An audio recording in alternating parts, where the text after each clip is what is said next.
Hubo un tiempo en que los dioses gobernaban las naciones. No es una leyenda. No es mitología pagana. Es lo que dice la Biblia. Y sin embargo, casi nadie lo enseña. El Salmo 82 comienza con una escena que debería cambiar todo lo que crees sobre el mundo invisible. Una asamblea divina. Seres que gobernaban naciones. Y un Dios que llega para juzgarlos. ¿Juzgarlos a ellos? ¿A quiénes? A los que él mismo puso en el trono de los reinos de la tierra. A los que traicionaron ese mandato. A los que, aún hoy, siguen operando en las sombras. Lo que vas a escuchar en los próximos minutos no lo vas a encontrar en la mayoría de los sermones de domingo. Porque hay verdades que la Biblia guarda en plan Said. A la vista de todos. Y sin embargo, nadie las ve. Hoy vamos a ver una de ellas. Hoy vamos a hablar del Salmo 82. Un texto de apenas 8 versículos. Pero esos 8 versículos contienen una de las revelaciones más perturbadoras de toda la Escritura. Vamos a responder preguntas que la teología tradicional suele evitar. ¿Quiénes son los dioses del Salmo 82? ¿Por qué Dios los juzga en una asamblea celestial? ¿Qué tiene que ver esto con los ángeles caídos del Génesis? ¿Y qué relación tiene todo esto con las naciones del mundo actual? Si eres creyente, esto va a profundizar tu fe de una manera que no esperabas. Si tienes dudas, esto te va a dar razones para tomarlas en serio. Y si simplemente amas los misterios de la Biblia, quédate. Porque esto apenas empieza. Para entender lo que vamos a explorar, necesitamos comenzar desde el principio. Desde el mismo Salmo 82. Lee esto con atención. No como si fuera un poema religioso cualquiera. Léelo como si fuera la transcripción de algo que realmente ocurrió. Dios preside el consejo divino, en medio de los dioses pronuncia el juicio. ¿Lo viste? En medio de los dioses. En hebreo, Elohim. La misma palabra que se usa para referirse a Dios en Génesis 1:1. En el principio, Elohim creó los cielos y la tierra. Pero en el Salmo 82, esa palabra no se refiere al Creador. Se refiere a otros seres. Otros Elohim. ¿Por qué la Biblia llama dioses a seres distintos de Dios? Aquí es donde la historia se empieza a complicar. Y donde la mayoría de los comentaristas bíblicos comienzan a ponerse nerviosos. El mundo invisible que la Biblia asume. Construyendo el mundo invisible paso a paso. La Biblia no trabaja con un solo Dios rodeado de nada. La Biblia asume la existencia de un mundo invisible completamente poblado. Hay ángeles. Hay querubines. Hay serafines. Hay seres llamados, los hijos de Dios. Y al parecer, hay entidades que gobiernan naciones. El libro de Daniel lo confirma. Cuando el arcángel Gabriel llega a responder la oración de Daniel, le dice algo extraordinario. El príncipe del reino de Persia se me opuso durante 21 días. ¿El príncipe de Persia? El rey de Persia en ese momento era Ciro. Un ser humano. Pero Gabriel no está hablando de Ciro. Está hablando de algo sobrenatural. Un ser que tenía autoridad sobre el reino entero de Persia. Un ser lo suficientemente poderoso para resistir al arcángel durante más de 3 semanas. ¿Qué clase de criatura puede detener a un arcángel? Y luego Gabriel añade algo más perturbador. Cuando yo salga, el príncipe de Grecia vendrá. El príncipe de Grecia. Otro ser sobrenatural. Asignado a otro reino. Esto no es poesía. Esto es lo que Daniel describe como la arquitectura real del mundo. Detrás de cada nación, una entidad invisible. Detrás de cada trono humano, un poder que no es humano. El origen del problema, Deuteronomio 32. Para entender el Salmo 82, necesitamos retroceder aún más. Al capítulo 32 del libro de Deuteronomio. El canto de Moisés. Hay un versículo en ese capítulo que, en las traducciones modernas más comunes, ha sido suavizado. Tan suavizado que casi pierde su significado original. En la traducción estándar dice: cuando el Altísimo dio su heredad a las naciones, cuando dividió a los hijos de los hombres, estableció los límites de los pueblos según el número de los hijos de Israel. Pero en el texto de la Septuaginta, la traducción griega del Antiguo Testamento usada por los primeros cristianos y también en los manuscritos del Mar Muerto, el versículo dice algo diferente. Según el número de los hijos de Dios. No de los hijos de Israel. De los hijos de Dios. Lo que este versículo está diciendo es que en Babel, cuando Dios confundió las lenguas y dispersó a las naciones, dividió los pueblos de la tierra según el número de seres celestiales bajo su mando. Y a cada uno de esos seres, les asignó una nación. Un ser sobrenatural por cada nación de la tierra. Esto es lo que los eruditos llaman la tabla de las naciones. Y es el trasfondo exacto del Salmo 82. Volvamos al Salmo 82. Esta vez, lentamente. Versículo por versículo. Dios preside el consejo divino, en medio de los dioses pronuncia el juicio. La escena, una asamblea. No en la tierra. En el cielo. El Salmo nos está mostrando algo que normalmente no vemos, el tribunal de Dios. Y los acusados en ese tribunal son otros Elohim. ¿Qué hicieron mal? ¿Hasta cuándo juzgaréis injustamente y haréis acepción de personas de los impíos? Defended al débil y al huérfano, haced justicia al afligido y al menesteroso. Librad al pobre y al necesitado, libradlo de mano de los impíos. Su crimen, injusticia.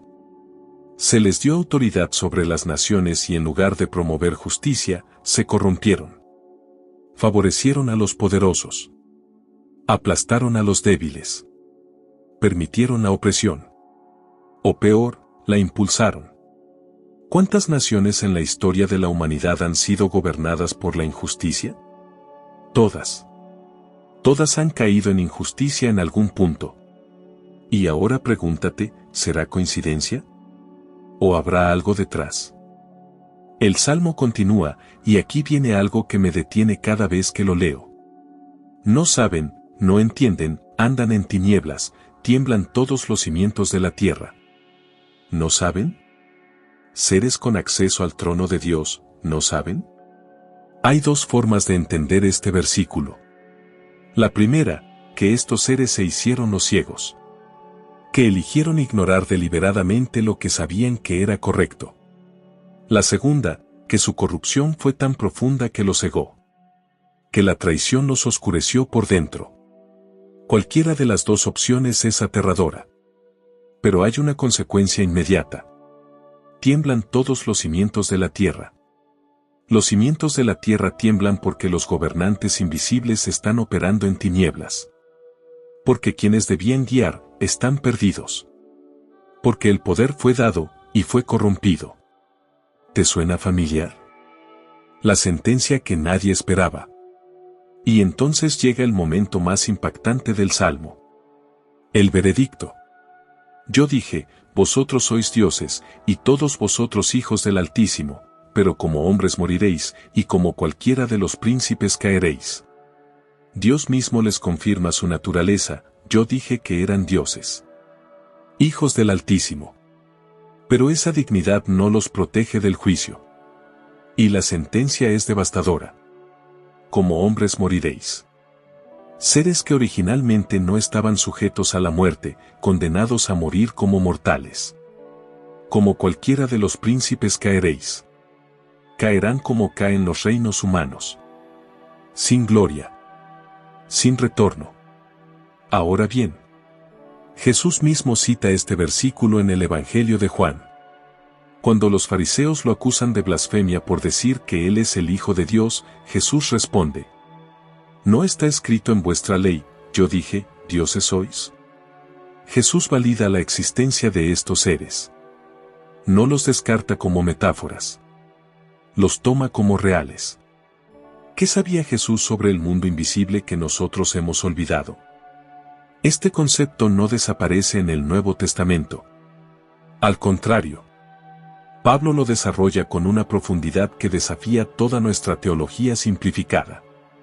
En Efesios, Pablo escribe que nuestra lucha no es contra carne ni sangre, sino contra principados, contra potestades, contra los gobernadores de las tinieblas de este siglo, contra huestes espirituales de maldad en las regiones celestiales.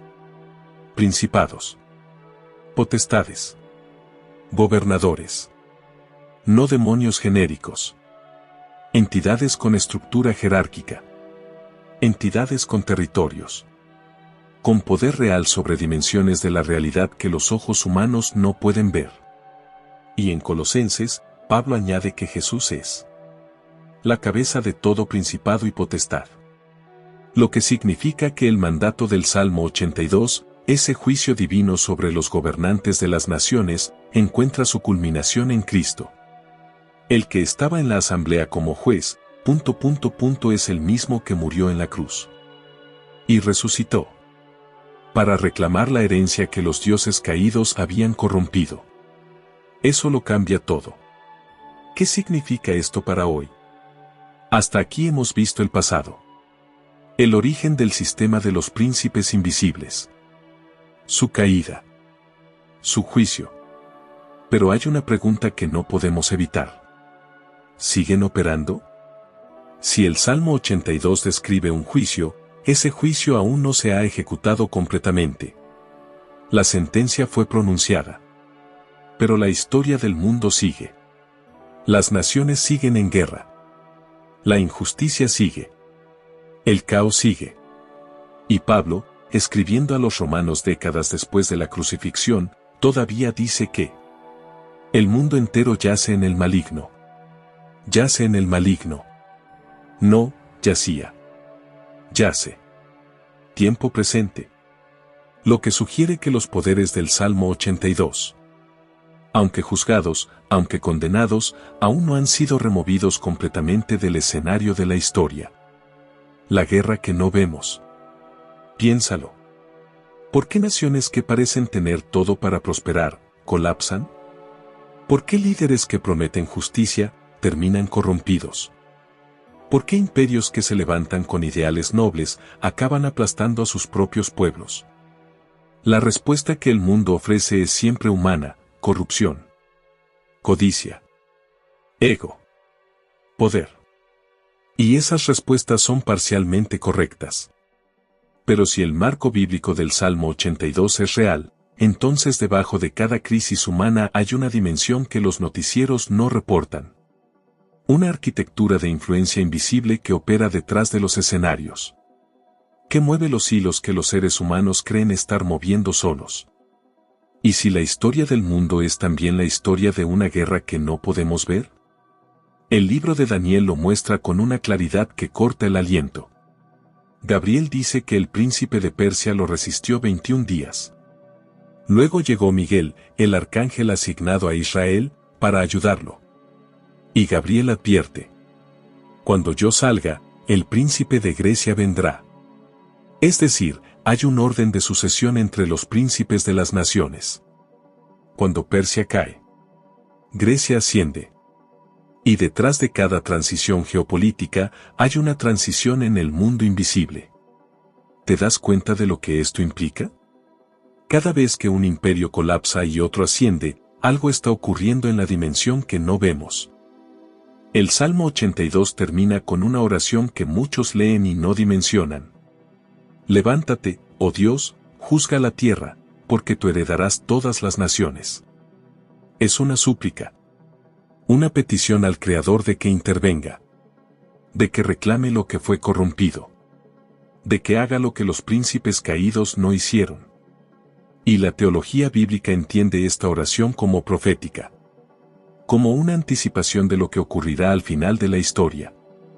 El Apocalipsis habla de ese momento. Cuando el séptimo ángel toca su trompeta, las voces del cielo gritan: los reinos del mundo han venido a ser de nuestro Señor y de su Cristo, y Él reinará por los siglos de los siglos. Los reinos del mundo. No solo los reinos humanos. Los reinos. Los principados. Las potestades.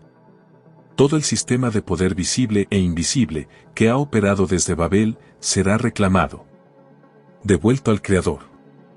Pero eso aún no ha ocurrido. Estamos en el tiempo intermedio. El juicio fue pronunciado. La sentencia fue sellada en la cruz. Pero la historia sigue su curso. Y los príncipes invisibles siguen operando. Lo que significa que ahora mismo, mientras escuchas esto, hay una batalla en curso. Sobre las naciones. Sobre las instituciones. Sobre las culturas. Sobre los corazones. ¿Y tú? ¿En qué bando estás? Hay algo que me persigue cada vez que leo el Salmo 82. No es el juicio. No es la sentencia. Es el silencio de los dioses. Cuando Dios los confronta, cuando los acusa de injusticia, cuando les recuerda su origen, ninguno responde. No hay defensa. No hay argumento. Solo el peso del veredicto. Y me pregunto, ¿qué tan diferentes somos nosotros? Porque el Salmo 82 no es solo sobre poderes celestiales. Es sobre lo que ocurre cuando se da autoridad y esa autoridad se corrompe. Ocurre en los cielos. Ocurre en las naciones. Ocurre en las familias. Ocurre en nosotros. El Salmo 82 es un espejo. Y lo que muestra no siempre es cómodo. Si estos seres con acceso directo al trono de Dios cayeron por la injusticia, ¿qué nos dice eso sobre el peso de la responsabilidad que cargamos nosotros? La Biblia no es solo un libro de consuelo. Es un libro que exige algo de quienes lo leen. Y tal vez por eso este texto ha inquietado a creyentes durante siglos. Porque si esto es real, si los príncipes invisibles existen, si la guerra que no vemos es tan real como la que sí vemos, entonces la pregunta no es solo académica. La pregunta se vuelve personal. Y la respuesta que le des podría cambiar la forma en que vives. Tal vez eso es exactamente lo que el Salmo 82 quiere provocar en ti. No el miedo. La conciencia. Porque los que ven lo que está detrás del velo, no pueden seguir viviendo como si no lo supieran.